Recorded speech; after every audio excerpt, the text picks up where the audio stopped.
To begin, you are going to safely raise and support the vehicle and remove the front wheels. Please see our articles and videos on these tasks by following the link provided at the end of this video if you need additional assistance. The 18mm nut on the sway bar drop link holds the strut to the wheel carrier, red arrow. Loosen, but do not remove this yet. Support the wheel carrier with your floor jack.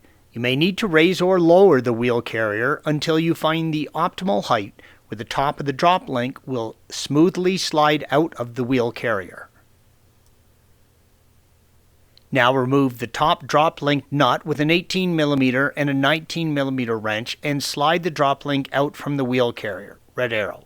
During installation, this will be tightened to 40 Newton meters or 37 foot-pounds and then an additional 30 degrees. Now remove the lower drop link nut with a 16mm wrench and a T30 torque and slide the drop link out of the sway bar, red arrow.